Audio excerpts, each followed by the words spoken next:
First of all, thank you very much for coming down to visit Class B. Thank you. We're very grateful. I'm Alex. This is Andrew. And Alex. I don't know who these people are. First, how do you feel that your theological studies have influenced your writing? It certainly shapes what I'm looking for in the films. It shapes the kind of imagery I'm attuned to, and sometimes it allows me to pick up on things that that other people overlook, and I'm just excited about that and to be able to offer that perspective on it. It's not the only perspective. I don't, other people, if they give a whatever kind of reading they give, if you can justify that imagery and that symbolism is in the work, then you've accomplished your work as a critic, and you've made that work deeper and more meaningful for other people, and that's what I think critics are supposed to do. In Dying to Live, who was your favorite character and why? Oh, wow. Switched right over to the other book. I tried, I suppose not consciously, but as the book evolved, it became pretty conscious to make sure that different characters all had some, I suppose, aspect of myself. I mean, I think all protagonists in your fiction, in anybody's fiction, really are extensions of yourself. So even though the main character is maybe the one that's most identifiable as me, certainly Milton and Jack and Tanya all have qualities that I either have or that I'd hope to have. I mean, they're all, cooler than I am, which is the other aspect of writing fiction that's fun, is that you get to write yourself, but only cooler. And I suppose Milton, he's kind of confused and enigmatic, and he's sort of behind the scenes more than actually doing stuff. So I think as I was writing, I was probably most identifying with him, even though he's not the narrator. What were some struggles you faced while you were writing Dying to Live? I think it's, I'm happy that people are pleased with it, and certainly is the best that I could make it with my skills and as a first novel. But I think in many ways it does come across still as a first novel. It is, I think the plotting is too simple. I mean, I think it's too straightforward. And I'd like to, as I write more, I'd like the plot to become more complicated and try to juggle more characters than I was this time. But mostly I was just. It really is it is sort of intoxicating to get into a story and get into a character's mind and be sort of taken up with it that way. So I was always happy when I was writing it last summer. Are there any plans for a sequel to Dying to Live? I just started last night. Started last night? In terms of typing, yes. I mean, I've been outlining, I've been thinking about it. I think I have a good solid outline this time, which is another thing I didn't do that time. I didn't outline it, I kind of winged it. So this time, everything's plotted out, very much more organized this time. And last night was when I actually started writing things that will actually be in the body of the book. So yes, and Permuted has had a really great turnaround time, and I don't think they'll have to wait too long. Thank you for the great review. It's incredible. I loved it. I loved it. Can you give us any information on the sequel? Oh boy. Same characters. It's not going to be written from the same perspective.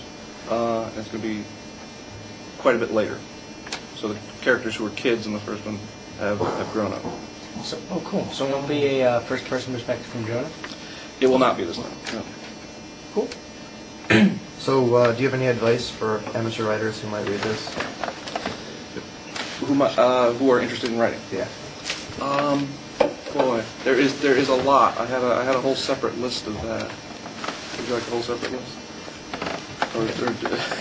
Go for it. Should go get the list then. Yeah, I didn't know we were going to do writing questions. Can I get my list? Yeah, sure. Surely. We can actually post it on the website if you want. Like, No, it's handwritten on the back of the piece of paper. I can be right here. Another project I just finished for Permuted was a collection of stories from other people. So we've been taking in literally hundreds of zombie stories from people all over the world, and I've had the pleasure of reading those.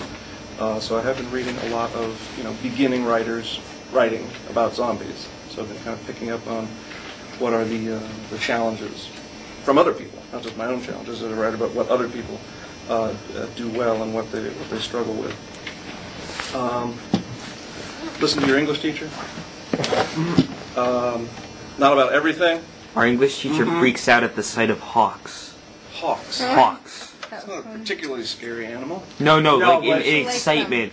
Like, yes! Like, Yes! yippee, there's a Hey, hawk. you weren't there. Okay. I was. So as in, I would oh my now- God, Midland Park has completely destroyed all other All wildlife. flora Yeah. and fauna. Well, no, actually, I don't know about big hawks, but some small falcons they can do very well in urban settings. In the space of 30 seconds, we've gone from history to hawks. I was about to say, we're talking about hawks.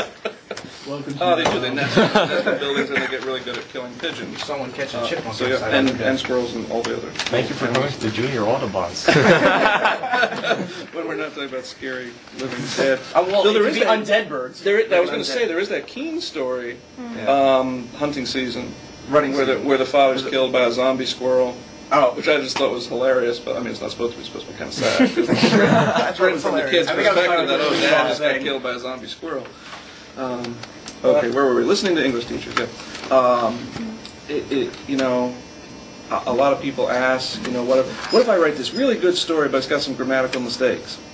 And as an editor who has to read hundreds of stories, you're looking for any reason to throw one out, right? Because you got hundreds more to go.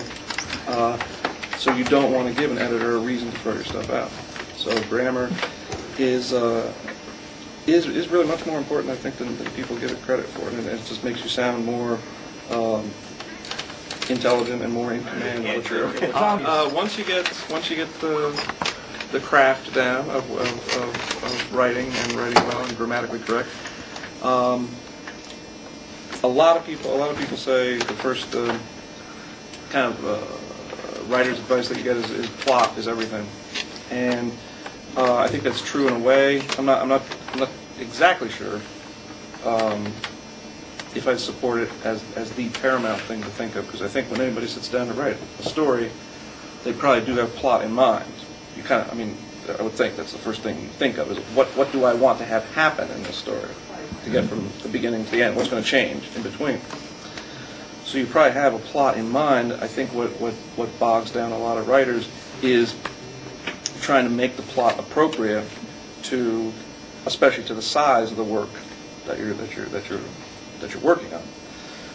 I got a lot of submissions of short stories that basically have, probably pretty much a novel's plot, trying to cram it into 10 pages, and there just was so much stuff going on.